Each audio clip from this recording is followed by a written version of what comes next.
सगळे नाव सुंदर आहेत, पण त्यांच्या सगळ्या नावांमध्ये एक नाव आहे दीनबंधू. काय नाव आहे? दीनबंधू. तर देवाला हे नाव कसं पडलं बरं? परीक्षितीने प्रश्न विचारला शुकदेवाला. देवाला दीनबंधू का म्हणतात? आता कोणत्या गरीब माणसाला त्यांनी जवळ केलं की त्याला दीनबंधू म्हणावं? दीनबंधू म्हणजे जो दीन झालेल्यांचा बंधू आहे, सखा आहे, मित्र आहे, त्याला जवळ केलेला आहे. असा प्रश्न विचारला बरोबर शुकदेवांना मोठा आनंद झाला.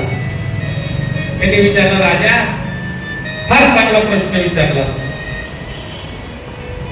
शुकदेवांना 2 वेळेस समाधी लागली. एकदा ब्रह्मदेव जेव्हा त्या सृष्टीची उत्पत्ती झाली आणि त्या सृष्टीच्या उत्पत्तीचा क्रम सांगू लागले, त्यावेळेस शुकदेवांना समाधी लागली.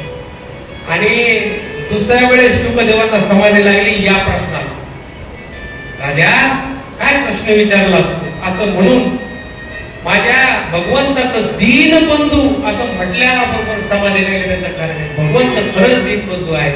कारण त्या भगवान परमात्म्याने श्रीकृष्णाने अत्यंत दारिद्र्य गरीब असलेल्या ब्राह्मणाला मदत केली, तो त्याचा सखा झाला. आणि ही कथा संपूर्ण विश्वाला मैत्रीचं प्रतीक म्हणून राहिली. त्या मित्राचं नाव आहे सुदामा. काय? सुदामा. वास्तविक पाहता जर भागवताचा विचार केला तर भागवतामध्ये सुदाम्याला जी विशेषण वापरली त्याच्यामध्ये गरीब ब्राह्मण, दारिद्र्य ब्राह्मण वापरलेच नाही. लक्षात घ्या. ब्रह्मणो ब्रह्मवेद, ब्रह्मणो ब्रह्मवेद असे शब्द प्रयोग केलेला आहे. ब्रह्मनिष्ठ. त्याच्या पत्नीला दारिद्र्य म्हटलेले. कोणाच्या? शुकदेवांनी किंवा भागवताने वर्णन करत असताना सुदामाच्या पत्नीला दारिद्र्य म्हटलंय. खरं सांगू का, इथं तू फार सुंदर चर्चा करता येण्यासारखी. दारिद्र्य कुणाला म्हणायचं? गरीब कुणाला म्हणायचं? ज्याला इच्छा आहे, ज्याच्या इच्छा संपत नाही त्याला म्हणायचं दारिद्र्य. श्रीमंत कोणाला म्हणायचं? ज्याला इच्छाच नाही. काय? कोण इच्छा नाही तो श्रीमंत आणि इच्छा आहे तो गरीब. आता तुम्ही आपला स्वतः लावून बघा, आपण काय करतो. मी काय सांगू तुमचं आता काय, आपण दारिद्र्य आहोत का आपण श्रीमंत आहोत हे आपला आपल्या तुम्ही टाकता. वास्तविक पाहता व्यासांनी फार सुंदर वर्णन केले. हरी जीवंतोपी प्रतापंच व्यासेन परिकीर्तिता दारिद्र्यो व्याधितो मूर्ख प्रवासी नित्य सेवका. काय वर्णन करावं त्यांनी? जिवंत असून मेल्यासारखे 5 लोक असतात. लक्षात घ्या. जे जिवंत आहेत पण मेल्यासारखे. दारिद्र्यो, अत्यंत दारिद्र्यात असणारा माणूस जिवंत असून मेल्यासारखे. व्याधितो, सतत रोगी, जिवंत असून मेल्यासारखे. दारिद्र्यो व्याधितो मूर्ख, मूर्खाला काय औषध? मूर्खाला काय औषध नाही, जिवंत असून मेल्यासारखा. दारिद्र्यो व्याधितो मूर्ख प्रवासी, सतत प्रवासच करत राहतो, गरज नाही त्याला. काय जीवन आहे त्याला? दारिद्र्यो व्याधितो मूर्ख प्रवासी नित्य सेवक. कुणाचा तरी गुलाम काय त्याला स्वतः जीवन? याला म्हणायचं जिवंतोपी प्रतापंच, जिवंत असून देण्याचा. म्हणून या ठिकाणी विचार केलेला आहे की सुदामा कसे होते. त्या सुदामाचा परिचय करून देत असताना ब्रह्मनिष्ठ, इंद्रियजय, शांत, भक्त. त्यांना एका ठिकाणी सांगितलं की ते बहिऱ्यासारखे वागायचे. अहो जीवनमुक्त महात्मा कसाच वागत असतो. संसार ऐकावा का त्याच्यापेक्षा बाहेर झालेलं बरं.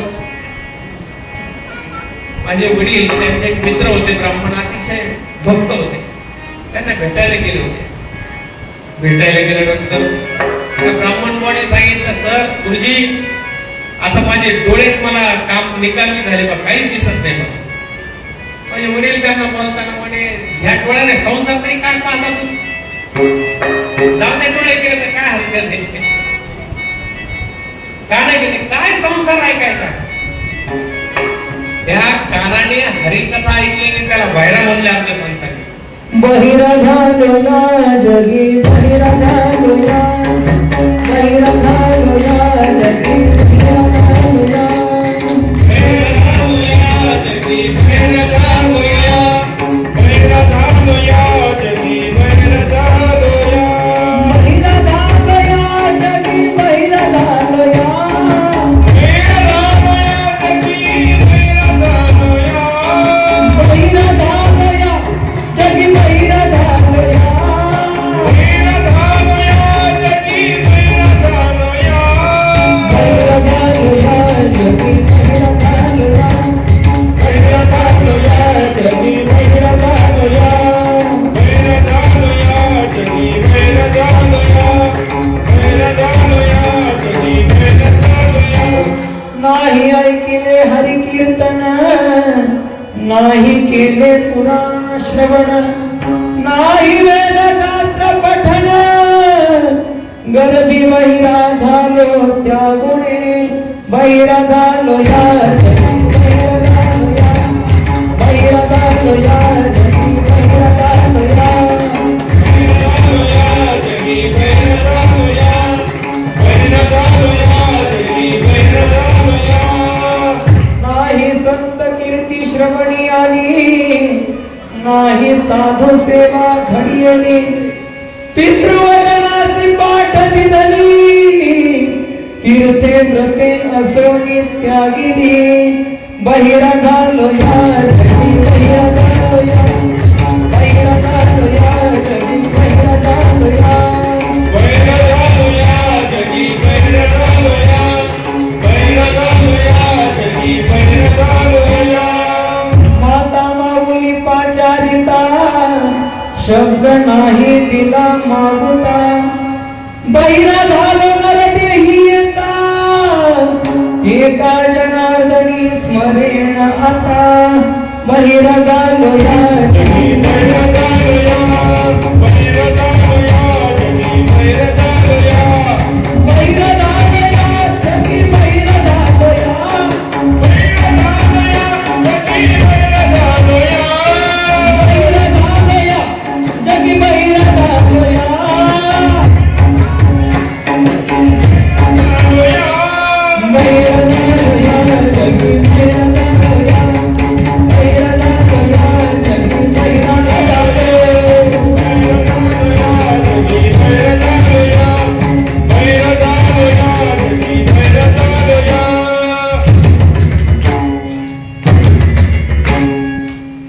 बहिरा बहिरा मुका आंधळा लंगडा साधू संतांनी प्रतिकात्मक सांगितलेलं आहे. का पामुळ म्हणायचं नाही त्याला, कधी पंढरपूरला गेला नाही, का आंधळा म्हणायचं नाही त्याला, कधी डोळ्याने देवाचं दर्शन घेतलं नाही. बहिरा एक पाहिला आपण सगळं सांगितलं. आता जर का तुम्ही हरी श्रवण ऐकलं नाही, बहिरा होण्याची शक्यता आहे, मुका होण्याची शक्यता आहे. म्हणून देवाचं आणि संतांचं श्रीगुरूंचं मुखाने आपण नामस्मरण केलं पाहिजे. मुका होऊ नका, बहिरा होऊ नका. पंच ज्ञानेंद्रिय त्याला म्हटलेलं आहे, दमन करून परमात्म्याकडे लावले पाहिजे. भागवत तेच आम्हाला सांगतंय. आणि पाचही इंद्रिय, पाच कर्मेंद्रिय, मन बुद्धी चित्त अहंकार सगळे अंतःकरण चतुष्ट परमात्म्याला अर्पण करणारा ब्रह्मनिष्ठ असलेला सुदामा, असा सुदामा होता कृष्ण भक्तीमध्ये लीन झालेला. घरामध्ये 18 विश्व दारिद्र्य,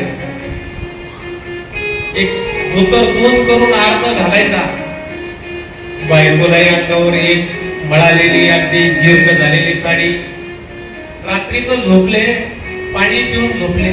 मुलांना कसं बस आहे ना, त्या सुदामाच्या पत्नीचं नाव सुशीला, जीव घातला. आणि सहज कृष्ण भक्तीमध्ये लीन झालेल्या त्यांनी सांगितलं, सुशीला अगं लहानपणी माझा एक मित्र होता बरं, श्रीकृष्ण त्याचं नाव. सांदीपणींच्या आश्रमामध्ये आम्ही सोबत खेळायचो. आज द्वारकेचा तो राणा आहे, द्वारकेचा राजा आहे, पण तो माझा बाल सखा आहे बरं. असं म्हटल्याबरोबर सुशीलेने सांगितलं, मग एवढे आपल्याला 18-20 दारिद्र्य, जा त्याच्याकडे, त्याला मागा काहीतरी. सुदामा म्हणतो, वेडे, अगं माझा बाल सखा, मी त्याला मागायला जाईल होय काय? मग त्याने तत्वज्ञान सांगायला सुरुवात केली. अगं जे भेटत असतं ते प्रारब्धाने भेटत असतं, हे आपलं प्रारब्ध आहे. हो, प्रारब्धाचं वैचित्र्य इतकं विचित्र आहे, तुम्हाला सांगतो. हरिश्चंद्र तारा राणी वाहे डोंबा घरी पाणी. काय वैचित्र्य लक्षात.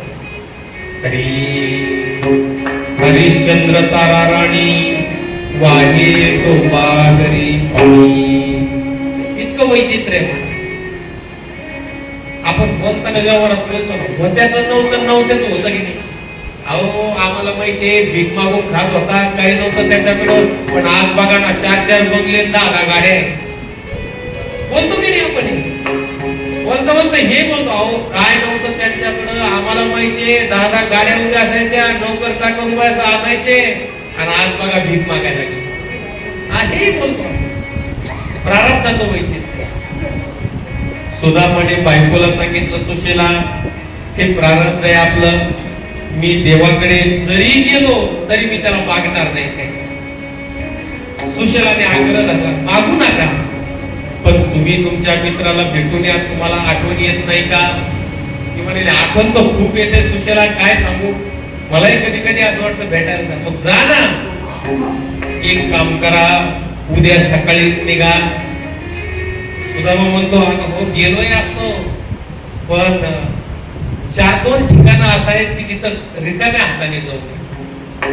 गुरूंच्या घरी जाताना रिकाम्या हाताने जाऊ नये, तसं मित्राच्या घरी जाताना रिकाम्या हाताने जाऊ नये.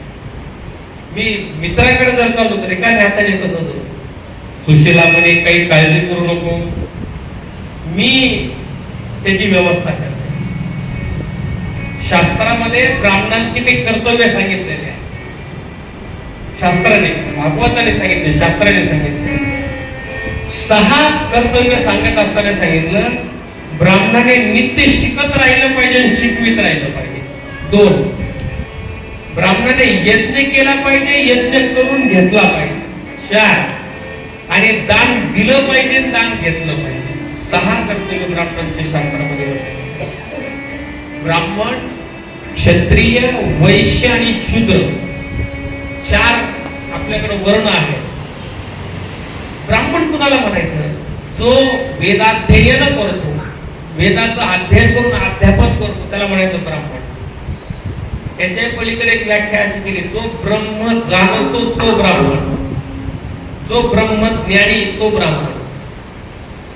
क्षत्रिय कुणाला म्हणायचं? जो स्वतःचं, कुटुंबाचं, घरादाराचं, देशाचं संरक्षण करतो तो.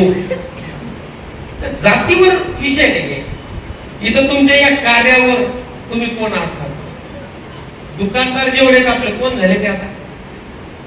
ते वैश्य झाले ना. व्यापार करणे हा वैश्यांचा धर्म आहे आणि स्वच्छता हा शूद्रांचा धर्म आहे.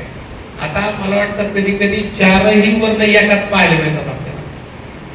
जो स्वतः अभ्यास करतो तो ब्राह्मण झाला, जो स्वतःचं संरक्षण करतो तो क्षत्रिय झाला, जो उदरभरणासाठी काही काम करत असेल तर तो वैश्यही झाला, आणि जो स्वतःच्या कुटुंबाचं, घरादाराची स्वच्छता करतो तो क्षुद्रही झाला.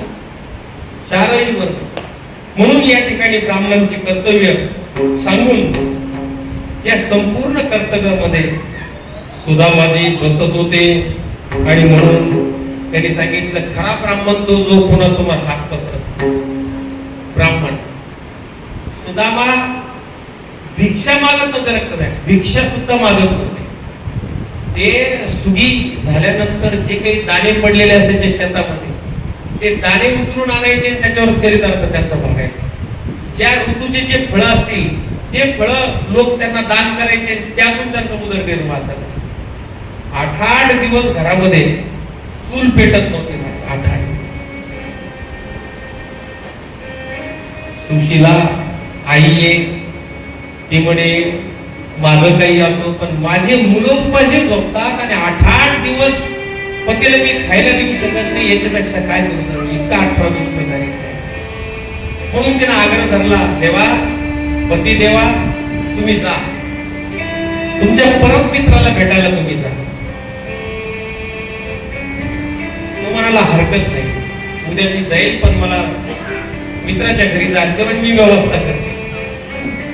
दुसऱ्या दिवशी सकाळी सुशीला देवी उठली, 4 घरातून एक मूठ तांदूळ आणले. आता तिच्याकडे नवीन वस्त्र नव्हते, जुनाट वस्त्र त्याच्यामध्ये ते टाकले, गाठ टाकली, आपल्या पतीकडे दिली, हे घ्या पती देवा, हे 4 तांदूळ आहे आणि एक करा. काय करा, तुमच्या मित्राला माझा पण एक संदेश द्या. म्हणजे काय संदेश द्यायचा सुशीला तुझा? त्यांनी सांगितलं, पतिदेव फक्त त्यांना एवढं सांगा, एका महिन्यात 2 एकादशी येतात, पण तुमच्या कृपेने आमच्या घरामध्ये 15-15 दिवस एकादशी असते. याचा अर्थ काय झाला? आमच्या घरात अन्न शिजत नाही, एकादशी रोज एवढा एक द्या. सुदामा म्हणला काय हरकत नाही, सुशीला मी सांगतो, पण बाई एक लक्षात ठेव, हे बघ जशी स्थिती असेल त्याचं समाधान मानलं पाहिजे. आमच्या साधू संतांनी ते सांगितलं, जशी स्थिती आहे तशा परी आहे, कौतुक कौतुक आहे संचिताचे, कौतुक कौतुक आहे संचिताचे, कौतुक कौतुक आहे संचिताचे.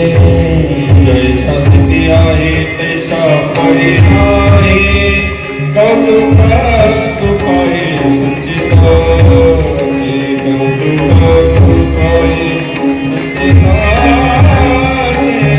कौतुक कौतुक आहे संचिताचे.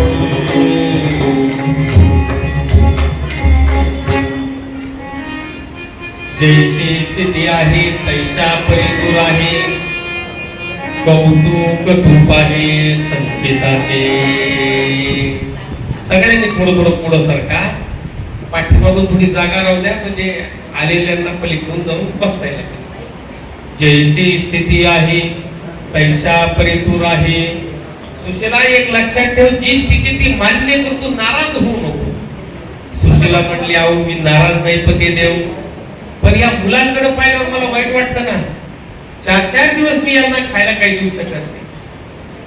सुदामा म्हणजे निव्वळ हाड शिल्लक राहिलेला, अगदी सडपातळचा असा झालेला, कमरेमधून वाकलेला. सकाळी उठला, स्नान केलं, देवपूजा केली. सुशीलाने 4 घरचे वेगवेगळ्या प्रकारचे असे तांदूळ त्या एका कपड्यामध्ये बांधले आणि सुदामाने ते तांदूळ घेतले, आपल्या बगलामध्ये ते घेतले.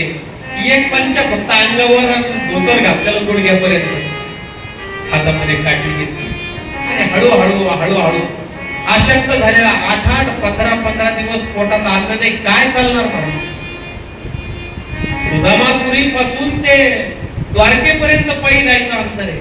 त्यावेळेस काय आजच्या सारखी परिस्थिती नव्हती, घोड्या गाड्या नव्हती, पायी दर मुक्काम. 4-5 दिवस गेल्यानंतर चक्कर येऊन बेशुद्धच पडले सुद्धा. हो, अत्यंत वाईट अवस्था. झाडाखाली थांबायचं, मिळेल ते फळ खायचं, पुढे चालू लागायचं. त्याची अत्यंत वाईट अशी शारीरिक स्थितीचं वर्णन भागवतामध्ये दिलेलं आहे.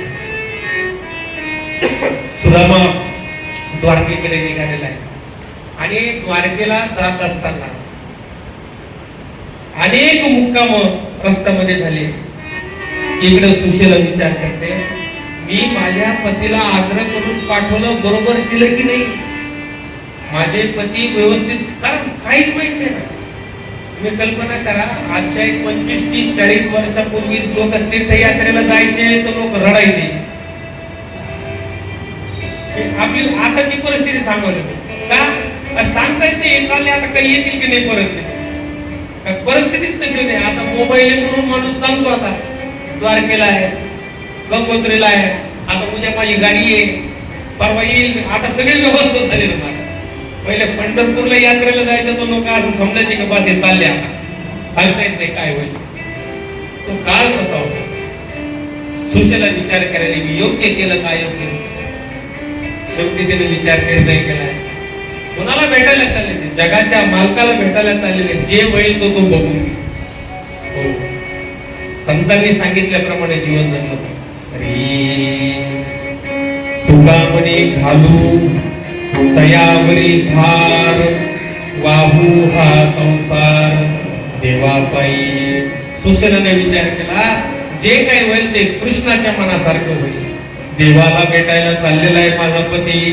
हो, म्हणून मनोमन प्रार्थना केली, देवा माझ्या पतीचं संरक्षण कर. माझे पती तुझ्या दर्शनाकरता निघाले. सुदामा चालत चालत चालत हो आलेले. शेवटी काही ठिकाणी असं वर्णन आलंय की भगवान श्रीकृष्णाला सगळंच कळतं. भगवान श्रीकृष्णाने विचारे माझा मित्र इतक्या वर्षांनी मला भेटायला येतो याचा त्याला आनंद झाला, म्हणून आता हा चालू शकत नाही याचाही विचार केला. म्हणून त्यांनी त्या बैलगाडी धारकाचं रूप धारण केलं. एक बैलगाडी घेऊन तिथे गेला, सांगितलं ओ काका कुठं जायचं तुम्हाला. तो म्हटला बाबा द्वारकेला जायचंय. मी तिकडे चाललो, चला माझ्यासोबत, बैलगाडी आहे, तेवढं गप्पा मारतो मी लागतो. सुदामा म्हणतो बाबा माझ्याकडे काहीच नाही रे तुला. तेव्हा मी कुठं मागितलं तुम्हाला. अहो मी एकटाच, तुम्ही एकट्याचे, तुम्ही जर आला तर आपण गप्पा मारत बसू. बघा बैलगाडी बसवलं, गप्पा मारत कुठून आले काय केलं. म्हणजे त्यांचा प्रवास हा अजिबात कंटाळवाणा होऊ नये याची काळजी कोणी घेतली. हो, श्रीकृष्णाने घेतलं पण सांगितलं नाही, कारण भेट बाकी होती. रुक्मिणी देवाला विचारते, देवा अहो तुमचा मित्र आहे, तुम्ही मदतही करा, तुम्ही सांगा ना तुम्ही त्याचा मित्र आहे म्हणून.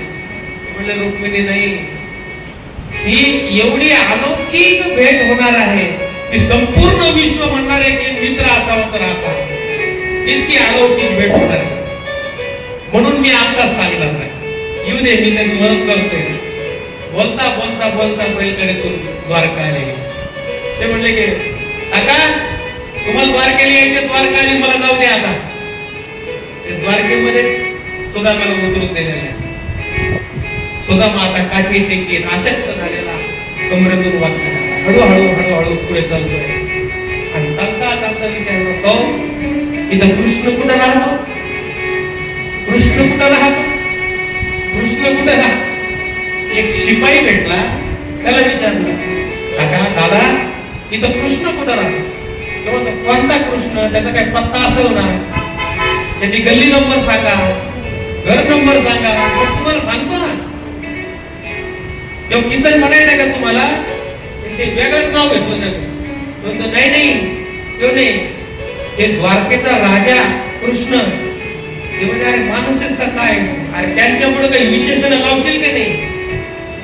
द्वारकेचा राजा असं अनेक विशेषणांनी युक्त. तू म्हणतो कृष्ण कुठे आहे. नाही माझा मित्र आहे ना, माझा सखा आहे. सखा म्हणलं की ते लागले हसायला. तुझा सखा आहे, हलून पाहिलं त्याला वरपर्यंत, तुझा सखा आहे होय. काही न म्हणता शिपाई निघून गेले. सुदामा विचार करतोय, मी एवढा दारिद्र्य गरीब, आणि मी म्हणायला लागलो की म्हणजे हे बोलणं कसं झालं की मग मी म्हणावं जसं आता की मुख्यमंत्री माझे ते जवळचे. अरे तू म्हणून उपयोग आहे का, मुख्यमंत्र्यांनी म्हणा ना मी यांना ओळखतो, तू म्हणून काय उपयोग आहे त्याचा. सुदामा विचार करतोय, मी काही चूक तर नाही करत आहे ना, माझा सखा आहे का नाही, माझा मित्र आहे.